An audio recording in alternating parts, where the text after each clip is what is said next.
Hey, everybody, it's me, Sarah, again, your Christian forgiveness coach, and you're watching Forgive Everyone for Everything Every Day Right Away. And today I want to talk about complaining. Okay.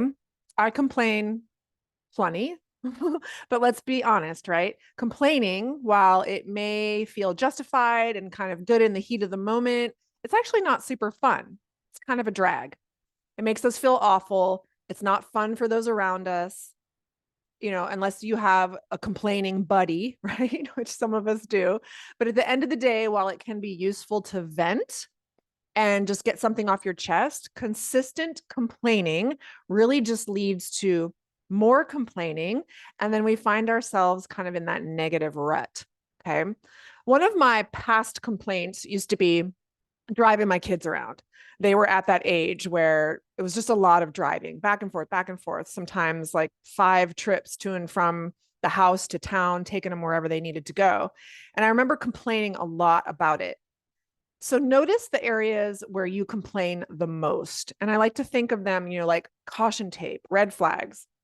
They're worth stepping back and taking a look at because I think one of 3 things is happening when we complain. One, we're generally genuinely doing something we don't want to do. So we're people pleasing. We're kind of going against ourselves. We're saying yes when what we really want to do is say no. And in these areas, I want to give you permission to say no. If you don't want to do something and you like your reasons for that, and you stop trying to control other people and how they may or may not feel or respond, which we aren't in control of anyway, there's a lot of freedom in that. So we're honoring ourselves. And when we do this without being jerks about it, it's respecting ourselves and our desires and wishes and our time, right?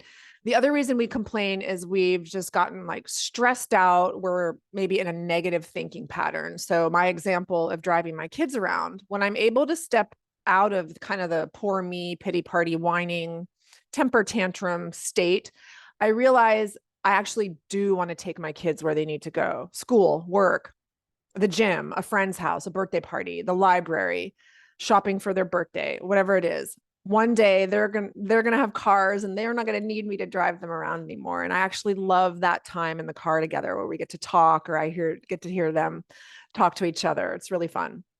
So if I keep complaining about that though, when I no longer have to drive them anywhere, my brain will just find something new to complain about because I've now kind of programmed it to be complainy.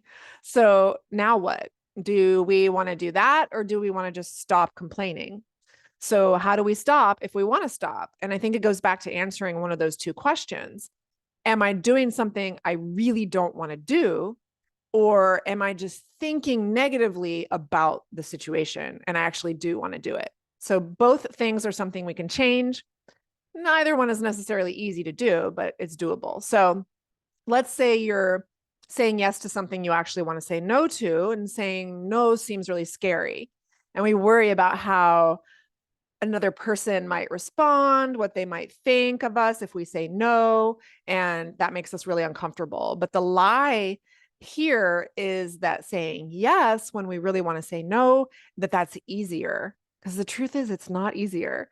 I can honestly say from experience that once you have the courage to say no and you can honor yourself in that way, it's actually like increases your self confidence, your self love, your belief in yourself.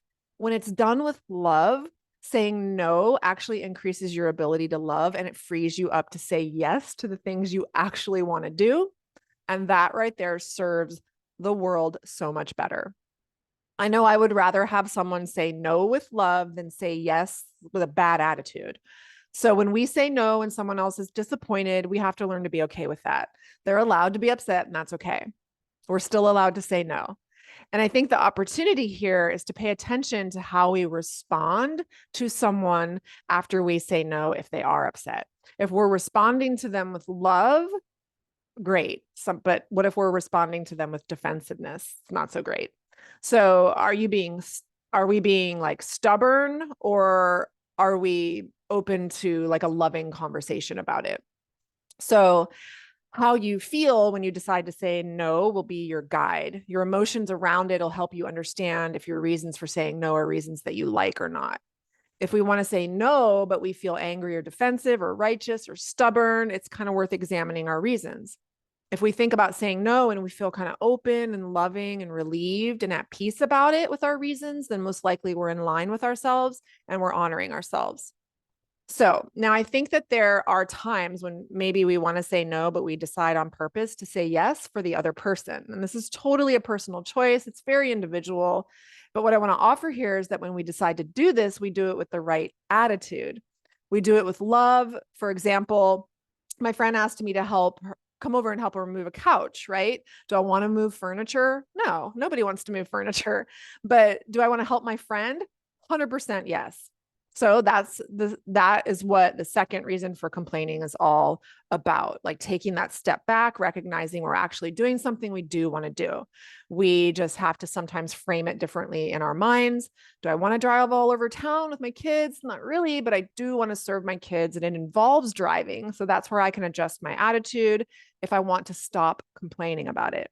So in Philippians chapter 2, Paul says this verse in 14 and 15. Do all things without grumbling or disputing, that you may be blameless and innocent, children of God, without blemish, in the midst of a crooked and twisted generation, among whom you shine as lights in the world, holding fast to the word of life. And at the end of the day, we all want to be lights, don't we? So that brings me to the third reason that we sometimes complain. If we're complaining a lot about a certain something or someone, it may be worth taking a look at forgiveness. Are we holding on to something that we need to forgive? And is it coming out as complaining? I think about the last time I vented to a friend and kind of what I was complaining about, especially when the complaints are directed specifically at another person and something they did or didn't do. That's a great opportunity to look at forgiveness. Till next time, bye.